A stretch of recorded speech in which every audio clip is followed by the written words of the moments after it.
चलिए फिर से बात करते हैं। डाया में जो सब्सटेंस थे ये पहले से ही क्लॉकवाइज एंटी क्लॉकवाइज इस ऑर्डर में अरेंज थे, राइट। जैसे ही आपने इसको प्लेस किया फील्ड में, बस फर्क ये हुआ कि इनकी ओरिएंटेशन इंप्रूव हो गई है तो वैसे ही अभी भी पेयर्ड क्लॉकवाइज एंटी क्लॉकवाइज ही। तो ओवरऑल इसकी वजह से जो मैग्नेटिक मूवमेंट आ रहा था वो कितना हो गया हमारा, 0 हो गया या लेस हो गया। तो ऐसे सब्सटेंस ध्यान रखना, डायमैग्नेटिक सब्सटेंस क्या होते हैं, दे आर वीकली रिपेल्ड या फिर फीबली रिपेल्ड, इसको कह सकते हैं हम लोग, फीबली रिपेल्ड होते हैं। और किस में रिपेल्ड होते हैं, मैग्नेटिक फील्ड में। इनका खुद का मैग्नेटिक फील्ड बहुत पुअर होता है, याद रखिएगा। सर इसके आप बाद हमने वैसे पढ़ा समझ था, डाया के बाद हमने पढ़ा था कौन सा, फेरोमैग्नेटिक। फेरो आपको याद होगा परमानेंट मैग्नेट होते हैं।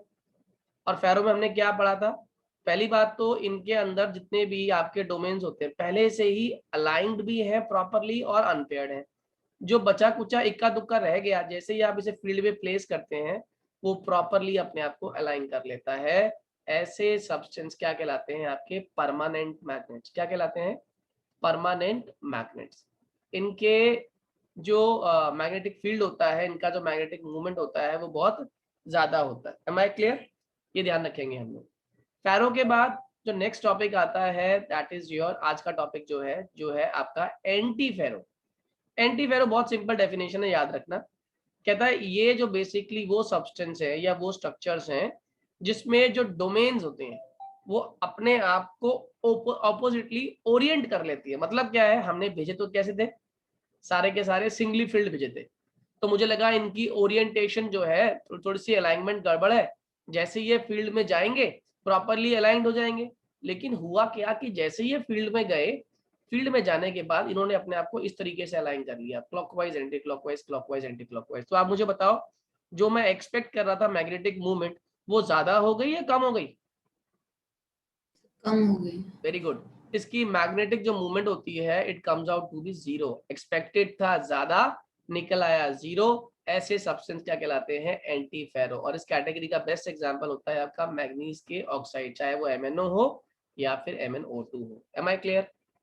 सर एक चीज समझ में नहीं आई सर, बोल बेटे। वो जब पेयर्ड होते हैं तो जब पेयर्ड होते हैं तो मैग्नेटिक मूवमेंट मतलब जीरो कैसे हो जाती है? देखो ऐसा होता है बेटा, क्लॉकवाइज मूवमेंट तो अगर मान ले जो प्लस हाफ स्पिन है, इलेक्ट्रॉन मान ले प्लस हाफ रिप्रेजेंट कर रहा है डायरेक्शन ऑफ स्पिन, है ना, इलेक्ट्रॉन की डायरेक्शन ऑफ स्पिन। अगर इलेक्ट्रॉन की डायरेक्शन ऑफ स्पिन है तो ये आपने 10th में पढ़ा था इलेक्ट्रोमैग्नेटिक इंडक्शन। अगर वो क्लॉकवाइज घूम रहा है तो वो एक पोलैरिटी डेवलप कर लेगा, मान ले साउथ। और अगर वो एंटी क्लॉकवाइज घूम रहा है तो वो क्या पोलैरिटी डेवलप कर रहा है, नॉर्थ। तो साउथ और नॉर्थ एक ही मैग्नेट के एक पॉइंट पर दो फील्ड्स काम कर रहे होते हैं जो एक दूसरे को क्या कर रहे होते हैं, कैंसिल आउट। Cancel out. ठीक है बेटे, समझ आ गया? Yes sir. अब इसके तुरंत बाद एक और लास्ट कैटेगरी आती है इसके अंदर, जिसको हम लोग बोलते हैं फेरी मैग्नेटिक सब्सटेंस। अब इसमें क्या होता है, इसमें भी सेम कहानी की मेरे पास सारे के सारे अनपेयर्ड थे और मैं एक्सपेक्ट कर रहा था कि फील्ड में जाएंगे और पैरा की तरह ये बिहेव करेंगे। लेकिन हुआ क्या, कुछ तो हो गए पेयर्ड और कुछ रह गए आपके अनपेयर्ड। तो इस केस में आपने क्या एक्सपेक्ट किया कि जो आपका मैग्नेटिक मूवमेंट आ रहा है वो एक्सपेक्टेड से क्या आ रहा है, कम आ रहा है। मैग्नेटिक मूवमेंट एक्सपेक्टेड से लेस आ रहा है, एक्सपेक्टेड से लेस। समझ आ रही बात? इसको हम लोग क्या बोल देते हैं, फेरी मैग्नेटिक। डाया समझ आ गया, पैरा समझ आ गया, एंटी फेरो समझ आ गया। फेरी मैग्नेटिक सब्सटेंसेस के आप लोग अगर याद करने हो एग्जांपल, तो इसके जनरली जितने भी, सर हाँ जी बोलिए। एंटी फेरो एक और बार एक्सप्लेन कर करता दीजिए। हूँ करता हूँ करता हूँ। पहले फेरी का एग्जांपल याद रख लो, आयरन के मिक्स्ड ऑक्साइड यानी कि Fe3O4 इस कैटेगरी का एग्जांपल है। ठीक है, देखो बेटा एंटी फेरो में क्या होता है बच्चे, मैंने ये जो होते हैं ना हमारे, ये जो दिखाई दे रहे हैं आपको, ये डोमेन्स कहलाते हैं। ठीक है, और मुझे लगा कि ये जो डोमेन्स हैं ये जब अभी प्रॉपरली अलाइंड नहीं है, लेकिन जैसे ये फील्ड में जाएंगे तो फील्ड में जाने के बाद इनकी क्या इंप्रूव हो जाएगी, अलाइनमेंट इंप्रूव हो जाएगी। लेकिन हुआ क्या बच्चों, जैसे ये फील्ड में गए, फील्ड में जाने की बजाय, जाने के बाद इनकी अलाइनमेंट इंप्रूव होने की बजाय इन्होंने क्या करनी शुरू कर दी, पेयरिंग करनी शुरू कर दी। और अगर पेयरिंग होनी शुरू हो जाएगी तो क्या होगा, क्लॉकवाइज एंटी क्लॉकवाइज को लगातार कैंसिल करता चला गया और हमारी मैग्नेटिक मूवमेंट ओवरऑल कितनी हो गई बच्चों, 0 हो गई। Am I clear? Yes sir. ठीक है, अब ये थे हमारे मैग्नेटिक का कंसेप्ट। आप लोग एक बात ध्यान रखेंगे, दो तरह के और क्रिस्टल्स होते हैं, एक होते हैं पायरो इलेक्ट्रिक क्रिस्टल्स और एक होता है आपका पीजो इलेक्ट्रिक क्रिस्टल। सुना होगा आप लोगों ने, पीजो तो कई बार सुना होगा। पीजो मतलब आया कहां से? Piezo comes from the word pressure, ठीक है, और pyro comes from the word heat.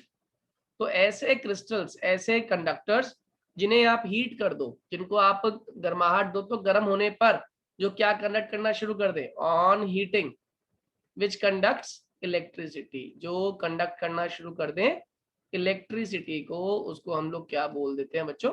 Pyro electric. और पीजो क्या होता है? जो प्रेशर की वजह से ऑन अप्लाइंग, क्या अप्लाई किया आपने इसके ऊपर? On applying pressure they produce electricity, इसको बोलते हैं पीजो इलेक्ट्रिक क्रिस्टल्स। ये आपने देखा भी होगा, जितने भी शूज आते थे, शूज जिसमें लाइट जलती थी, आपको याद होगा शूज चलने पे जो लाइट प्रोड्यूस करते थे, हालांकि कई में सेल लगे होते थे, लेकिन कई जो होते हैं रनिंग शूज आते हैं, वो रनिंग करने से उसके अंदर प्रेशर क्रिएट होता है, पैर के जो हमारा एडी है उससे प्रेशर क्रिएट होता है, और प्रेशर क्रिएट करने से उसमें छोटी छोटी एलईडीज ब्लिंक करने लग जाती हैं। ऐसे क्रिस्टल्स क्या कहलाते हैं? हमारे piezoelectric crystals. Am I clear बच्चों? मेरी बात समझ आ गई, हाँ या ना? Yes, sir. ठीक है। इसके तुरंत बाद आपने जो कंसेप्ट पढ़ना है, जो चैप्टर का लास्ट टॉपिक है, वो आता है व्हाट इफेक्ट। क्वेश्चन की फॉर्म में आता है, वो पूछता है आपसे, कहता है what effect does temperature and pressure have on coordination number. Coordination number पर क्या इफेक्ट पड़ता है आपके टेम्परेचर का और प्रेशर का? मैं आपको समझाता हूँ एक बहुत छोटे से एग्जांपल से, ठीक है। आप समझ लो आपके पास एक सूटकेस है, ठीक है, एक सूटकेस है जिसमें आपने कपड़े प्लेस करने हैं, ठीक। तो आप इसमें कपड़े प्लेस कर रहे हैं और उसमें कपड़े कितने आ गए? लगभग आपके 10 कपड़े आ गए, 10 कपड़े आपके आराम से आ गए। आपको 5 शर्ट और रखनी है, आप बताओ क्या करने वाले हो? 5 शर्ट रखनी है, इसमें आसानी से तो नहीं आ रहे, क्या करना पड़ेगा? दबाना पड़ेगा। वेरी गुड, दबाएंगे। इस पर हम क्या लगाने वाले हैं? इसका मतलब प्रेशर लगाने वाले। क्या लगाने वाले? प्रेशर। और अगर मैंने प्रेशर लगाया तो मान लो अभी इसका कोऑर्डिनेशन नंबर, फॉर एग्जांपल इसका अभी कोऑर्डिनेशन नंबर किसी क्रिस्टल का कितना था? इसमें 10 कपड़े आ रहे थे। अब इसमें प्रेशर लगाने पे क्या हो गया? कोऑर्डिनेशन नंबर आपका कितना हो गया? 15 हो गया। Am I clear? आया ना? मेरी बात समझ आ रही है बच्चों? यहाँ पे कोऑर्डिनेशन नंबर क्यों? कोऑर्डिनेशन नंबर क्या होता है? कोऑर्डिनेशन नंबर होता है नंबर ऑफ पड़ोसी। आपके शर्ट के पड़ोसी बढ़ गए या नहीं बढ़ गए?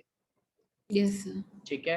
सेकंड केस, आप गर्मियों का दिन है, समर्स का टाइम है। विंटर्स में तो हम एक दूसरे के पास पास बैठ जाते हैं, लेकिन समर्स में क्या होता है? गर्मी लग रही होती है। तो अगर आपके पास में कोई आकर बैठकर और साथ में एक और भाग के आया, एक और चिपक के बैठने की कोशिश करेगा, आप क्या करोगे? उसको दूर भगा देंगे।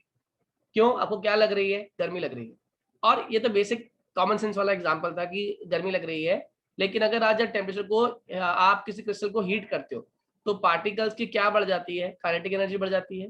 पार्टिकल्स क्या करते हैं? वाइब्रेट करना शुरू करते हैं। जब वो वाइब्रेट करना शुरू करते हैं तो जो पार्टिकल पहले एक लिमिटेड लैटिस साइड के अराउंड घूम रहा था, अब उसका रोटेशन, उसका मूवमेंट एक थोड़े से दायरे में बढ़ गया। अगर दायरे में बढ़ गया तो ऑब्वियस सी बात है, अब उसका जो एरिया, मान लो पहले पार्टिकल इतना या इतना मूव कर रहा था, अब वही पार्टिकल इतना और इतना मूव कर रहा है। मूव तो एक ही पार्टिकल कर रहा है, पहले भी एक ही पार्टिकल मूव कर रहा था। आप मुझे बताओ, अगर ये इतना मूव कर रहा है तो ऑब्वियस सी बात है, इतनी जगह पे कोई और स्फीयर नहीं आ सकता, हाँ या ना? Yes sir.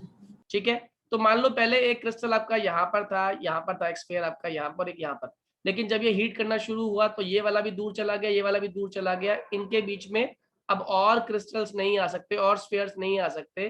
तो अगर मान लो पहले यहाँ पे 10 लोग बैठे थे, अब गर्मी के कारण क्या हो गए? वहां पे खाली कितने लोग बैठ सकते हैं?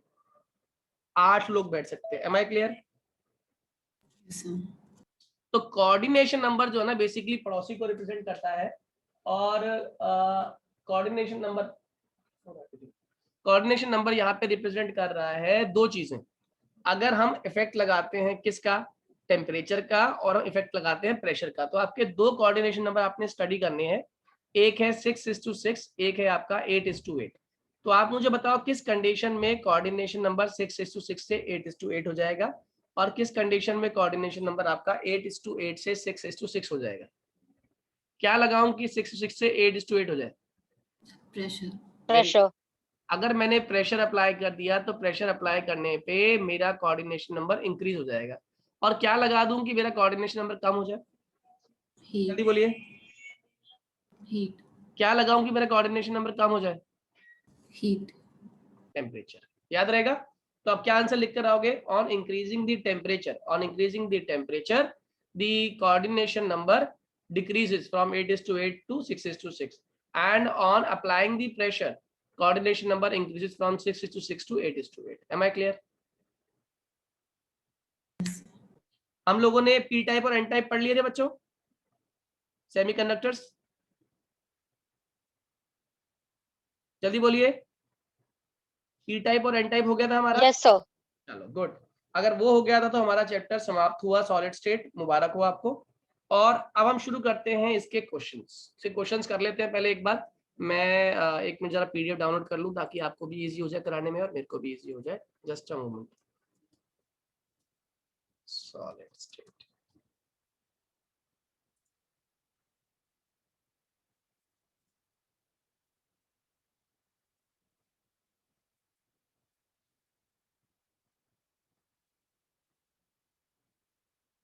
बस एक मिनट रुक जाओ, शुरू कर रहे हैं।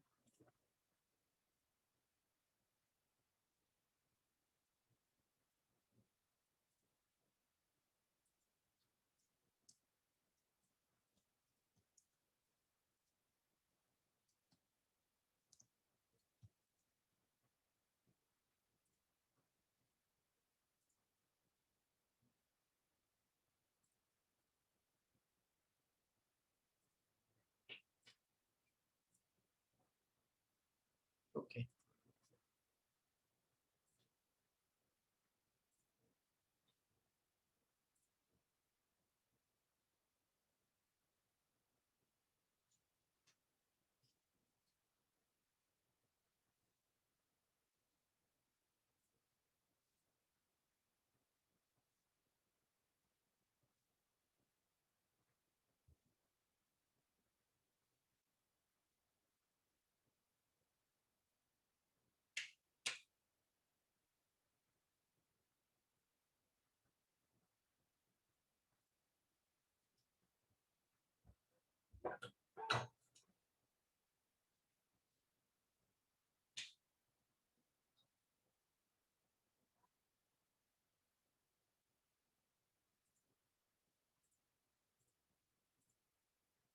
चलिए बताइए मुझे, पहला पेज दिख रहा है आप लोगों को?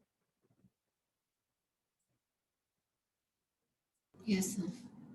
चलिए आंसर्स बोलते जाइएगा, इसके आंसर्स करते हैं। पहला बताइए, पहला क्वेश्चन सबको क्लियर है? कह रहा है define the term amorphous and give a few example of amorphous solids. कितने लोग को आता है? Please raise your hand. Amorphous solids क्या होते हैं? Please raise your hand. और इसका एग्जांपल भी देना है मुझे। एक बच्चे को आता है, दो।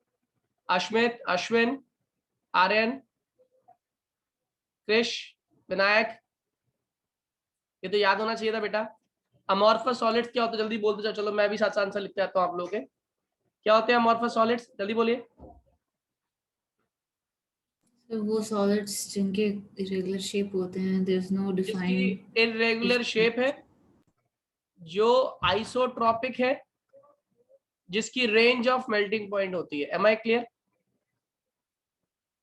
ये सूडो सॉलिड भी है। और एग्जांपल के तौर पे ग्लास। कितने लोगों को बात समझ आ गई?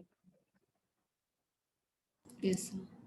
बताइए अगले क्वेश्चन का answer. Why glass is considered to be different solid such as quartz, under what condition quartz can be converted into glass? किस कंडीशन में हम क्वार्ट्ज को ग्लास में वापस कन्वर्ट कर सकते हैं? किसी को पता है? सर हीट कर देने से। सिर्फ हीट करने से नहीं, हीट करके कुछ और भी करना पड़ता है। सर वो याद नहीं है। बोलिए, सर याद नहीं है। किसी बच्चे को आता है?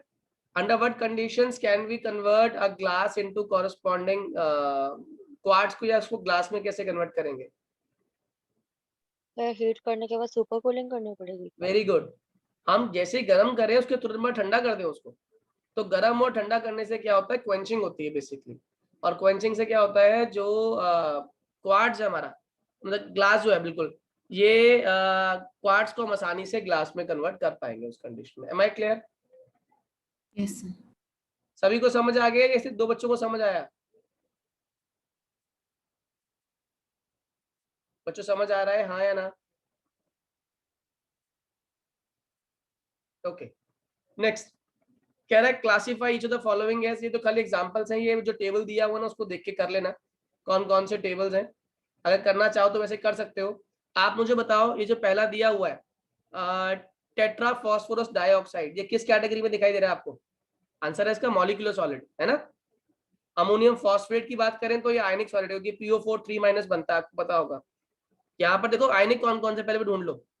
आयनिक में मुझे एक तो दिखाई दे रहा है अमोनियम फॉस्फेट, एक LiBr, हाँ है ना, क्योंकि LiBr में भी क्या बनता है, जल्दी बोलो। एक बनता है Li+, एक बनता है Br-। अमोनियम फॉस्फेट में क्या बनता है हमारा, NH4+ 3 मोल्स, और साथ में बनता है PO4 3-। Am I clear? Yes ये सर। तो आयनिक हो गए। अब आपसे पूछा कि आयनिक के साथ साथ मॉलिक्यूलर सॉलिड कौन सा है या मेटालिक सॉलिड कौन सा है, पहले मेटालिक देख लो।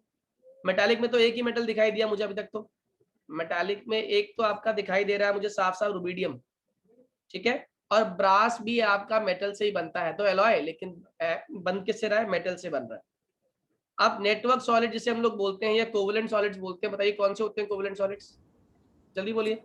जो शेयरिंग से बनते हैं, नेटवर्क से नेटवर्क बना रहे होते हैं, और जितने भी नॉन मेटल्स होते हैं ना, वो सारे के सारे आपके कोवलेंट सॉलिड्स बना रहे होते हैं। जनरली ग्रुप 14 के एलिमेंट, जो ग्रुप 14 कौन है यहाँ पे, सिलिकॉन दिखाई दे रहा है, सिलिकॉन कार्बाइड दिखाई दे रहा है मुझे, और ग्रेफाइट तो है ही। मेरी बात समझ आ रही है? Yes sir. क्लियर है? अमॉर्फस की बात कर रहे हैं जिसकी कोई फिक्स शेप नहीं होती, और ऐसा मुझे एक ही दिखाई दे रहा है, जो कौन है, प्लास्टिक। अब क्या रह गया हमारे पास रिमेनिंग, सिलिकॉन। कौन सा रह गया, I2 नॉन पोलर है ना, यानी कि मॉलिक्यूलर सॉलिड हो गया। P4 भी नॉन पोलर है, ये भी मॉलिक्यूलर सॉलिड हो गया। और P4O10 भी हमारा नॉन पोलर है, ये भी क्या हो गया हमारा मॉलिक्यूलर सॉलिड्स। तो P4O10 साथ में I2 साथ में P4, ये सारे के सारे molecular solids. Am I clear to all? Sir last भी रह गया सर। कौन सा बेटे? तो सिलिकॉन क्या होगा, सिर्फ सिलिकॉन? सिलिकॉन ग्रुप 14 को बिलोंग करता है ना। ग्रुप 14 के सारे मेंबर्स कोवेलेंट सॉलिड होते हैं ना। कैटिनेशन याद है ना, कैटिनेशन, टेट्रावेलेंसी, ये सारे उसी मेंबर, उसी ग्रुप के मेंबर्स है ना। कहे शिव जी सुनो पार्वती, ठीक है ऐश्वर्या? Yes sir. चलिए इसमें अगला, डॉट है सर, एक क्या कह डॉट रही है बेटे? सर, एक डॉट है इस क्वेश्चन में सर। मॉलिक्यूलर सॉलिड और जैसे SI है और I2P4 है, तो यहाँ पर हम मॉलिक्यूलर और कोवलेंट में कैसे देख डिफरेंशिएट मॉलिक्यूलर करेंगे? में बच्चे ध्यान रखियो, मॉलिक्यूलर सॉलिड 3 थे ना हमारे, पोलर, नॉन पोलर और क्या कहते हैं, हाइड्रोजन बॉन्डेड, यस सर। है ना। पोलर और नॉन पोलर में देखो सिलिकॉन जितने भी कंपाउंड्स है, ये तो सारे के सारे सिलिकॉन हो गया या सिलिकॉन कार्बाइड, ये तो शेयरिंग से बने हुए, शेयरिंग से बने हुए, इसलिए क्या कहलाए ये, कोवेलेंट सॉलिड्स कहलाए। लेकिन मॉलिक्यूलर में एक ही कैटेगरी होती है, मतलब या तो पोलर होगा या नॉन पोलर। I2 दिख रहा है हमें, I2 में आई बॉन्ड है, और आई बॉन्ड कैसा है, नॉन पोलर है। P4 की बात करें, शेयरिंग से बना हुआ है लेकिन कोई भी पोलैरिटी नहीं है, प्योर सॉलिड है। ऐसे P4 और इनका स्ट्रक्चर आप पढ़ोगे अभी P ब्लॉक के अंदर, वो भी कैसा होता है, नॉन पोलर सॉलिड होता है। तो इसीलिए किस कैटेगरी में आ रहे हैं, मॉलिक्यूलर सॉलिड्स। सर बट खाली SI में बॉन्डिंग थोड़ा है। एसआई में बॉन्डिंग नहीं है, एसआई में बॉन्डिंग नहीं है, एसआई बॉन्डिंग बना सकता है, एसआई कैटिनेशन शो करता है ना। अच्छा बना एसआई सकते हैं। Similar to carbon, yes sir. ठीक है बेटे। अगला क्वेश्चन है, yes what is meant by term coordination number, मैंने सिखाया था आपका। Number yes of sir. पड़ोसी, number of nearest neighbours, nearest neighbours को हम लोग क्या बोलते हैं, coordination number. Am I clear? Yes sir. अच्छा, नियरेस्ट नेबर कोऑर्डिनेशन नंबर है, तो आपसे पूछा गया कि आपके पास सीसीपी अरेंजमेंट है, कौन सा अरेंजमेंट है, सीसीपी। तो सीसीपी में कितने होता है कोऑर्डिनेशन नंबर, ध्यान रखना 12, ये याद कर लेना। और बॉडी सेंटर्ड में कितना होता है, 8, 8। याद रहेगा। कितना है यस सीसीपी के अंदर, 12, और बीसीसी में कितना होता है, 8। 8। समझ आ रही है बात? हाँ। अगला क्वेश्चन कह रहा है, how can you determine the atomic mass of an unknown metal. ये तो मैंने अभी फॉर्मूला लिखाया था, आप लोगों को याद भी होगा फॉर्मूला, कितने लोगों को याद है? कैसे हम डिटरमाइन कर सकते हैं एटॉमिक मास किसी भी अननोन मेटल का, अगर डेंसिटी पता हो तो बोलो जल्दी, कितना आसान सा क्वेश्चन है। Density is equal to, formula बोल दो, Z So Z into into M M upon NA NA into A cube. into Am I clear? A cube. हाँ या ना? Yes. सभी को क्लियर है? बच्चों बोलो, इज इट क्लियर? सभी लोग बोलिए एक बार। कृष, Yes, sir. आर्यन, ऐश्वर्या, अश्वित, इशिता, विनायक, पलक, क्लियर है? Sir. अगर ये क्लियर है तो इससे अगला Yes, वाला sir. क्वेश्चन तो और आसान है। कह रहा है stability of a crystal is reflected in the magnitude of melting point. इस लाइन को अगर ध्यान से पढ़ो आप तो आपको इसकी कहानी समझ आ रही होगी कि किसी भी, अगर हम बात कर रहे हैं क्रिस्टल की, तो क्रिस्टल की जो स्टेबिलिटी है वो कहीं ना कहीं किससे रिफ्लेक्ट हो रही है? उसके मेल्टिंग पॉइंट से रिफ्लेक्ट हो रही है। बिल्कुल सही बात है। क्यों? जितना ज्यादा मेल्टिंग पॉइंट है, ऑब्वियस सी बात है, melting point is directly proportional to stability, और होना भी चाहिए। जितना मेल्टिंग पॉइंट ज्यादा है उतनी ही क्रिस्टल की स्टेबिलिटी बच्चों कैसी हो गई है? ज्यादा हो गई है। Am I clear? हाँ या ना? Yes. क्योंकि ऑब्वियस सी बात है, जितना बॉन्ड स्ट्रांग होगा उतना ही ज्यादा आपको हीट करना पड़ेगा बॉन्ड को तोड़ने के लिए, और बॉन्ड टूटेगा तभी तो आपका मॉलिक्यूल पिघलेगा बच्चों। हाँ या ना? Am I clear to all now? ये समझ आ गया ये वाला टॉपिक? चलिए Yes, इसके sir. बाद की बात करते हैं।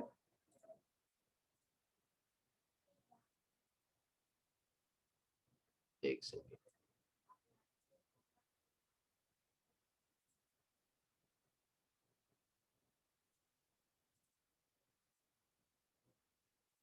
ये वाला हमारा हो गया ना?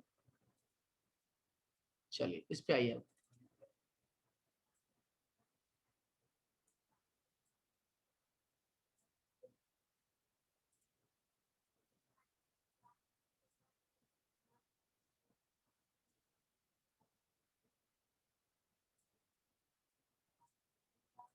आइए जरा नेक्स्ट क्वेश्चन पर। कह रहा है how will you distinguish between the following pair of terms.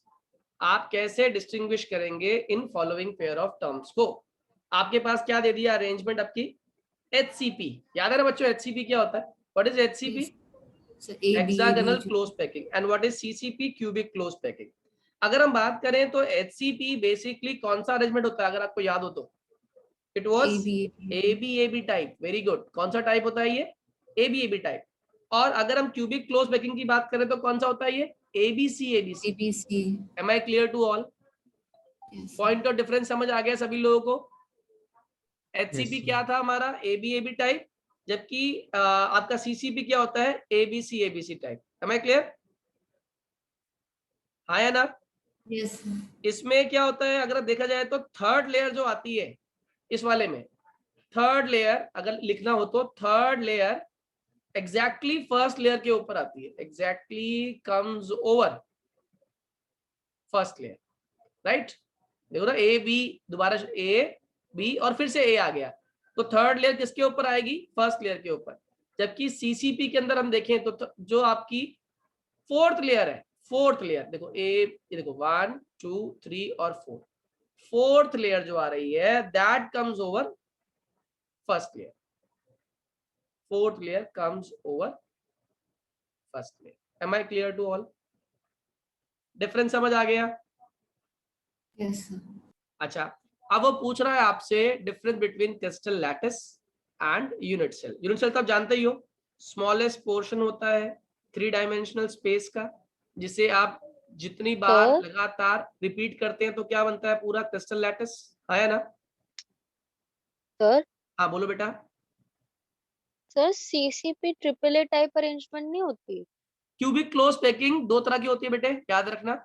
इसको आप अगर 3 डायमेंशन चाहो तो इसको आप क्यूब, परफेक्ट क्यूब भी बना सकते हो। जनरली सीसीपी क्या रिप्रेजेंट करता है हमारा? एबीसी टाइप, जिसमें 6 हेक्सागन, 3 ऊपर और 3 नीचे आते हैं। ठीक है ऐश्वर्या? Okay sir. ओके, अब यहाँ की बात कर रहे हैं हम लोग, ये समझ लेना क्रिस्टल लैटिस की। अगर आपसे कोई पूछे व्हाट इज क्रिस्टल लैटिस, और या फिर आपसे ये पूछ ले कि क्या डिफरेंस है क्रिस्टल लैटिस में और यूनिट सेल में, तो जो आपके मॉलिक्यूल की एक्चुअल शेप है ना बच्चों, वो क्रिस्टल लैटिस डिसाइड करता है। क्रिस्टल लैटिस तो ये क्या कर रहा है? ये शेप को डिसाइड करता है और साइज को। किसको? किसके? Constituent particles. कॉन्स्टिट्यूएंट पार्टिकल्स कहाँ कैसे रखे जाएंगे लैटिस के अंदर, क्रिस्टल के अंदर, वो कौन डिसाइड करता है? आपका क्रिस्टल लैटिस, वो जगह को बोला जाता है। इसको हम स्पेस लैटिस भी कहते हैं। Am I clear to all? Space lattice is what? जो बेसिकली क्या हेल्प कर रहा है? क्रिस्टल के अंदर रखे गए कॉन्स्टिट्यूएंट पार्टिकल्स की शेप और साइज को। और यूनिट सेल क्या होता है? मैंने आपको बताया, ये स्मॉलेस्ट पोर्शन है। किसका स्मॉलेस्ट पोर्शन है? जल्दी बोलिए।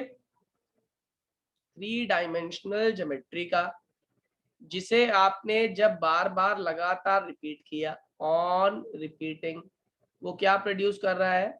It produces entire crystal geometry. Am I clear? हाँ या ना? जल्दी बोलो बच्चों, बोलिए, एम आई क्लियर और not? Yes Aryan, Ashwin clear? Aishwarya, Krish, Yes, sir. Vinayak? Yes, sir. Yes, sir. Yes, sir. अब आगे सुनिएगा, अगर ये समझ आ गया तो। इसके बाद उसने आपसे पूछा टेट्राहेड्रल वॉइड और ऑक्टाहेड्रल वॉइड। ये तो आपको समझ ही पता ही होगा। देखिए, अगर हम कहें टेट्राहेड्रल वॉइड, तो उसमें क्या होता है? एक बेसिकली ट्रायंगुलर वॉइड है, जिसमें 3 स्फेयर होते हैं और चौथा वाला कहाँ प्लेस करते हैं? उसके ऊपर। याद आया कुछ? इसका डायग्राम कुछ ऐसा था, 1 2 3। ये वाला जो वॉइड है ना बच्चों, इसके ऊपर ढकने के लिए मैंने क्या प्लेस किया था? आपको याद होगा, चौथा स्फेयर, एपेक्स आपको ढकने के लिए। याद आया कुछ? यस सर तो ये वाला जो वॉइड था हमारा, ये क्या कहलाता है? Tetrahedral void. तो लिखना चाहो तो क्या लिखेंगे इसमें हम? It is formed when triangular void, जो कि कौन बना रहे हैं? 3 स्फेयर्स बना रहे हैं एक पर्टिकुलर लेयर में। ये देखो, तीनों स्फेयर एक ही लेयर में है ना, ये तीनों स्फेयर एक ही प्लेन में भी कह सकते हो आप। ये तीनों स्फेयर एक ही लेयर में हैं, जो एक दूसरे को टच कर रहे हैं। इन तीनों के टचिंग से बनने वाली वॉइड को हम लोग क्या बोल देते हैं? Tetrahedral void. Am I clear? Yes sir दूसरा आ जाओ, ऑक्टाहेड्रल वॉइड। ये भी आपको डायग्राम याद होगा। ऑक्टाहेड्रल वॉइड में डायग्राम कुछ ऐसा था, इसमें आपके 3 स्फेयर अगर इस तरीके से थे, तो जो रिमेनिंग 3 स्फेयर थे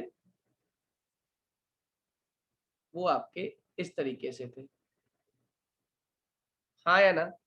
तो इससे जो आपकी वॉइड बनी थी, मैं दिखाता हूँ कौन सी वॉइड बनी थी। ये बनी थी स्टार वाली, दिख रही है स्टार वाली वॉइड? हाँ या ना? जल्दी बोलिए, जल्दी बोलो बच्चों।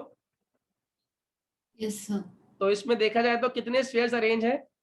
3 स्फेयर्स बॉटम पे at lower layer and 3 spheres at top layer. और इससे बनने वाली वॉइड क्या कहलाती है आपकी? Octahedral void. Which void? Octahedral void. Am I clear?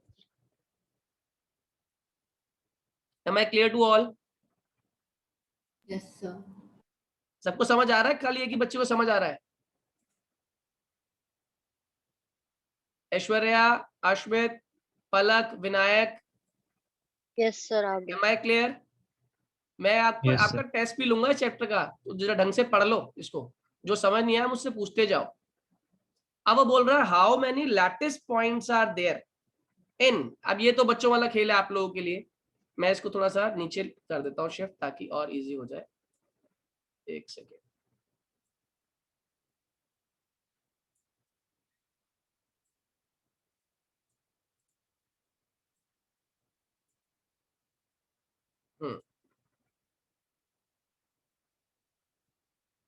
चलिए बताइए, बोलते जाइए। एफसीसी में कैसे निकालोगे? एफसीसी में 1.8 एफसीसी में कैसे निकालेंगे आप लोग?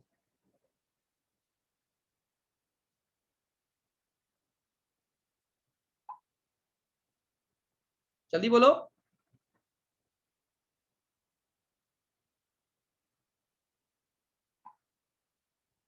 बोलो बच्चों, भूल गए क्या?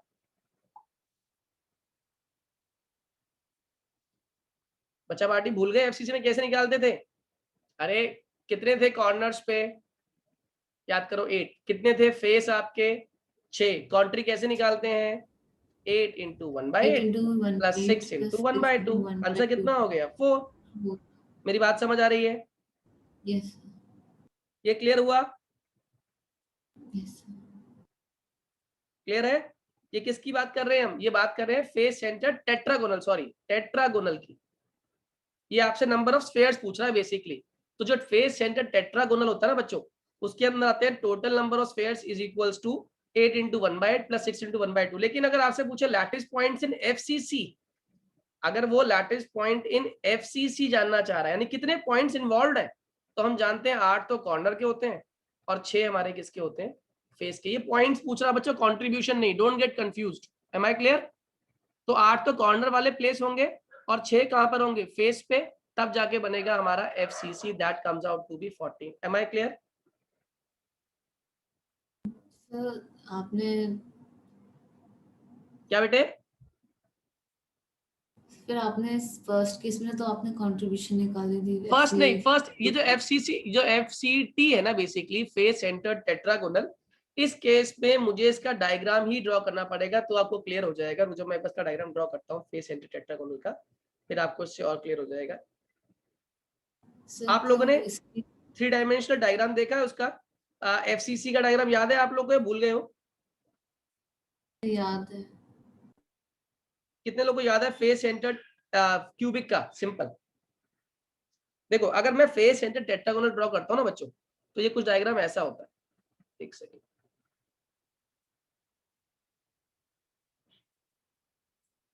प्रॉपर बन।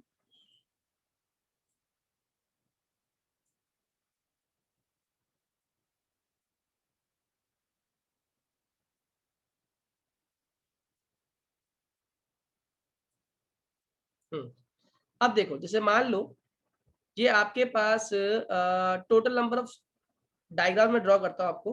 पहले एफसीसी का, फिर बताऊंगा आपको फेस सेंटर्ड टेट्रागोनल कैसा होता है।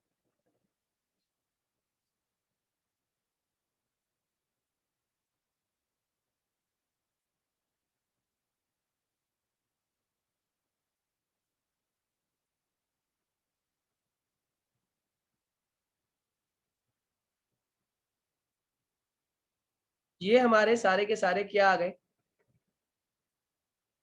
जल्दी बोलिए, ये आपने क्या ड्रॉ कर दिया? जल्दी बोलो बच्चों, ये हमने क्या ड्रॉ किए? खाली सिंपल क्यूब कॉर्नर। कॉर्नर्स हो गए ना हमारे, हाँ या ना?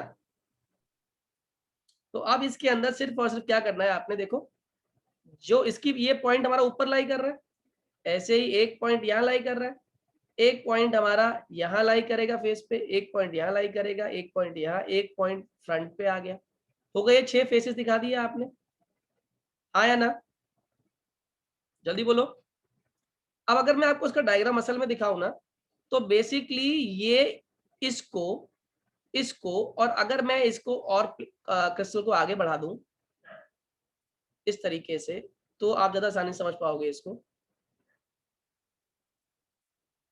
ये वाला इन दो से तो मिल ही रहा है, हाँ या ना? और इन दोनों के साथ मिलने के साथ साथ यहाँ पे भी एक और फेस मौजूद है बच्चों, ये इनको भी कवर कर रहा है। Am I clear? हाँ या ना? जल्दी बोलिए, ये कहानी समझ आ रही है? हाँ या ना? yes. तो फेस सेंटर टेट्रागोनल, ये तो टॉप व्यू दिखाई दे रहा है आपको। क्या दिखाई दे रहा है? Top view. टॉप व्यू में क्या है? ये ऊपर वाला स्फेयर है, ये ऊपर, ये कॉर्नर का है, ये ऊपर वाले का फेस सेंटर है, ये वाला, ये दोनों ऊपर वाले के फेस सेंटर हैं, ये दोनों ऊपर वाले के कॉर्नर है। अभी तो ये हमारा क्या बन रहा है? 2D बन रहा है, टेट्राहेड्रल नहीं है, इट इज अ स्क्वायर। लेकिन टेट्राहेड्रल कैसे बनेगा? आप खुद सोचो कि जो इस वाले फेस पे ये डायग्राम इस तरीके से, ऐसे ही ये वाला इसके साथ भी कंबाइन कर रहा होगा। अब मैं इस क्रिस्टल को ऊपर ड्रॉ करने वाला हूं,